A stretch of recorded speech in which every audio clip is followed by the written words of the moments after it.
I know what you're thinking. You're thinking of going to college. Your family loves you, and they want you to be happy, successful, and productive. A college degree will help you accomplish your goals. But you don't want to put them or yourself out of house and home to earn a degree. So you're concerned about how you're going to pay for it. I know, it can all be very confusing. It is difficult to navigate the ins and outs of a very complex topic. Let's start by choosing the right school, understanding the history of tuition increases, and filling out and finding an alternative for funding like grants and scholarships to pay for tuition. There are many different types of colleges and universities. For example, there are public universities, private colleges, for-profit universities, 4-year colleges, 2-year colleges, liberal arts colleges, historically black colleges and universities, Hispanic serving institutions, vocational, technical, and community colleges, religiously affiliated schools, art colleges, single-gender colleges. You can even study abroad. I know this list looks like a lot, but you're from Florida, right? Let's look at 4 local institutions and 4 universities in London that may interest you. Florida State College at Jacksonville was founded as Florida Junior College at Jacksonville in 1965. The institution started to confer bachelor's degrees in 2007. It was rebranded as Florida State College at Jacksonville in 2009. It is a public state college that offers both 2- and 4-year degrees, with approximately 30% of the student population studying full-time. They have approximately 40,000 enrolled students spread out over 5 campuses across Jacksonville. Tuition is between $105 and $117 per credit hour. Flagler College is located in historic St. Augustine, Florida. The centerpiece of its campus is the former Hotel Ponce de Leon, a grand hotel constructed in 1888 by Henry Flagler, industrialist, philanthropist, railroad pioneer, and developer of the east coast of Florida. It's a small, private, 4-year, co-ed residential college. With about 2,500 students enrolled, more than 95% of all classes have 29 or fewer students. Tuition is $17,500 for the year, but you also have to factor in the cost of living on campus. A room on campus is $5,000, and your meal plan is going to run you $5,120. That's a total of $27,620 for the academic year before financial aid. Jacksonville University was founded in 1934 as a junior college in downtown Jacksonville. By 1950, the school became a 4-year private liberal arts university institution at the current location in the Arlington section of Jacksonville. JU is a co-ed institution with about 4,000 students enrolled. The university offers over 70 bachelor's degree programs. Some popular majors include nursing, business, social sciences, and visual arts.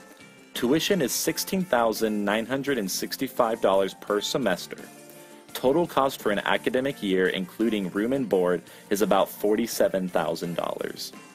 Edward Waters College is the oldest independent historically black college, also known as an HBCU, in the state of Florida. The school was established in 1866. In 1901, the school was destroyed by a fire that also destroyed much of Jacksonville. Edward Waters College was rebuilt on its current site beginning in 1904. Edward Waters College is a private 4-year HBCU affiliated with the African Methodist Episcopal Church in the heart of downtown Jacksonville. They admit all students who are qualified for admission who will benefit from a college experience. 800 students are currently enrolled. Tuition is about $12,000 for the year, with room and board. Going to a school at Edward Waters College costs just under $20,000. So, you thought the local institutions were impressive? Maybe you see yourself at one of them? Before you make a decision, let's cross the pond and look at some universities located in and near London, England.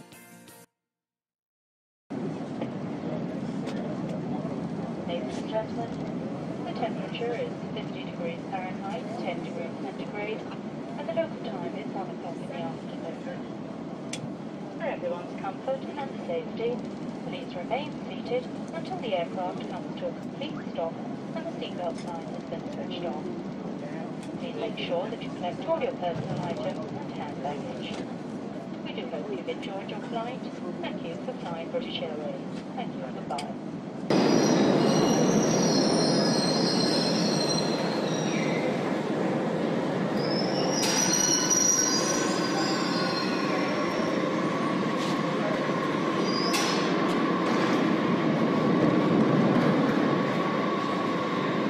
Please mind the gap.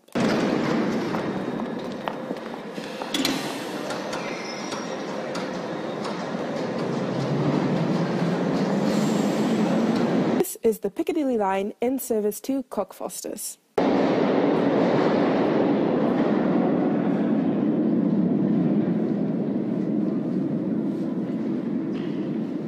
The station we are now approaching is Covent Garden. Welcome to London. There are about 106 universities in England alone. London has one of the highest concentrations of universities in the world, with 48 universities and over 375,000 students. Of those students, 104,600 students are international, like you would be. Our first stop is FIE, the Foundation for International Education. It was established in 1998. FIE is a university in London where international students are their primary focus. You'll meet a lot of different students from all over the world, but enrollment varies per semester and so does tuition. This is a place you could study abroad if you chose to go to one of the institutions in Florida. Next is London Metropolitan University, or London Met. The current university was formed in 2002 with the merger of London Guildhall University and the University of North London. The merger was the first of two universities within the UK. London Guildhall University had its start in 1848 to teach young men morals and spiritual subjects. The University of North London began in 1896 as the Northern Polytechnic Institute, and by 1992 it became a degree-awarding university. Today they have about 18,100 students. Tuition for UK students is £9,000, about $13,000 in the United States, per year. For international students, tuition is £10,950, or a little less than $16,000 US. University of Reading, located west of the City of London, celebrates 90 years of education this year. Reading was originally an extension of Oxford University. The university ethos is to promote innovative social change and expanded academic boundaries. The total enrollment is 13,400 students and tuition is £9,000, or about $13,000 US. Oxford University is the oldest English-speaking university in the world. Teaching started in 1096, however student populations increased in 1167 when Henry II banned English students from the University of Paris. In its time, Oxford has developed into an internationally renowned institution. Just like the other institutions, tuition is £9,000 British pounds, or approximately $13,000 US. Oxford is a much larger school than the others that we've discussed, with about 25,600 students. That includes 11,603 undergraduates and 10,499 postgraduates.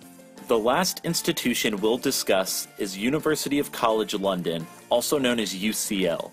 UCL was founded in 1826 for students without social or financial privilege. In 1878, it became the first higher education institution in England to admit women with equal status as men.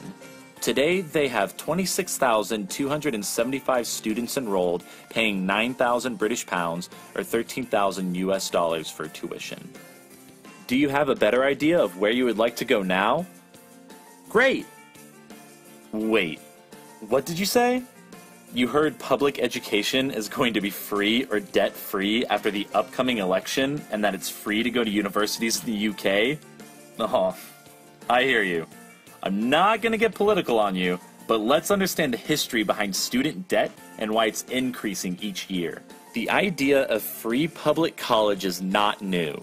It goes back to at least World War II and the Servicemen's Readjustment Act of 1944, better known as the GI Bill. In Richard Nixon's State of the Union address in 1970, he stated that college students needed even more help funding their education. Now, we don't want to forget about Pell Grants. They were originally passed under Lyndon B. Johnson in 1965 and were inspired by the GI Bill. Pell Grants are based on your financial need, cost of attendance, and your status as a full or part-time student. The maximum award for the upcoming academic year is just over $5,800. Unlike loans, Pell Grants do not have to be repaid. However, Pell Grants are kind of a political football. They were made more available as part of President Obama's stimulus package during the Great Recession in 2008. However, they were cut back again by Congress in 2011. Hopefully we can get you a good financial aid package, including grants and scholarships, but you may have to take out loans. Student debt has nearly tripled over the past decade. According to the Wall Street Journal, student debt has reached $1.2 trillion in the first quarter of last year. Education-related debt is now the highest form of household debt outside of mortgages, surpassing even credit card debt. 43 million Americans owe student debt, and that includes 37% of houses headed by someone younger than 40 years old. This is up from 22% in 2001. Tuition prices are steadily increasing in the US and the UK, outpacing what your family probably earns. And you were right. It used to be free for all UK students to attend universities. But the Labour Education Secretary announced the introduction of a £1,000 tuition fee to be paid by every student in each year of study, beginning in September of 1998. Students were outraged. They held demonstrations in 14 cities, protesting that fees would deter young people from low-income families from going to university. In 1998, the plans to introduce tuition fees sparked the biggest rebellion facing the Labour Party's first-term government. In fact, a group of Oxford University students refused to pay fees and threatened legitimate civil disobedience. Oxford University threatened suspension for students who were not paying fees. In 2001, during his campaign, David Blunkett said there will be no fee increases, and his party ended up winning the next election. However, fees did increase. Less than 2 years after pledging not to introduce top-up fees, the Labour Party published a white paper proposing to allow universities to set up their own tuition fees up to £3,000 a year. Graduates would repay the fees once they earned above £15,000 per year. In 2003, 30,000 students in Trafalgar Square staged a demonstration against the fees. But by 2005, almost all the universities set fees at the maximum level of £3,000 per year. Incoming students starting in 2006 were the first to be charged with that higher rate. Despite the high cost, about 8 out of every 10 universities offered scholarships to students from low-income families. Universities said they still needed £1.3 billion in extra funding. Conservative leader David Cameron said tuition fees were unavoidable. He was quoted saying, "The money's gotta come from somewhere." The National Union of Students dropped its opposition to tuition fees in 2008, a decade after fees were first introduced. Tuition tripled again to a cap of £9,000 by the coalition government for students starting university in 2012. Today, most universities are charging £9,000, about $13,000 for tuition. Currently, with the May 2016 release of a new higher education white paper, many universities are not sure how tuition fees will affect their student bodies. Student debt in the UK should not financially hurt graduates. Every student can afford their repayments because 9% of a graduate's income is taken as loan repayment until the balance is paid off. So, we talked about the types of institutions you could go to both in Florida and England. We also talked about the current issues relating to the affordability of college. Now, let's discuss ways to fund your college degree. In Florida, a great way to start collegiate funding can be through the Bright Futures Scholarship. Bright Futures is a scholarship program funded by the Florida State Lottery. The program offers 3 scholarships: Florida Academic Scholars, Florida Medallion Scholars, and Gold Seal Vocational Scholars. Of course, along with Bright Futures, you should look at the institution you want to attend and see if they have any scholarships or grants that you can apply for. Many institutions automatically consider you for a scholarship when you apply for financial aid through the FAFSA, the Free Application for Federal Student Aid.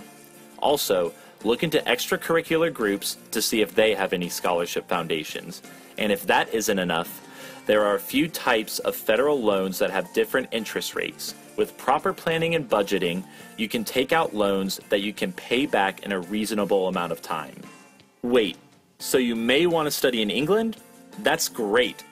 Note that most of the information we discussed only apply to UK citizens, but there are many private scholarships for international students, and some universities even offer scholarships to international students. You can also take out loans to cover the rest of the cost. Oh wait, y'all are still here? Well, this is a little awkward. I guess you get to join me while I scroll through some practicum photos, so enjoy.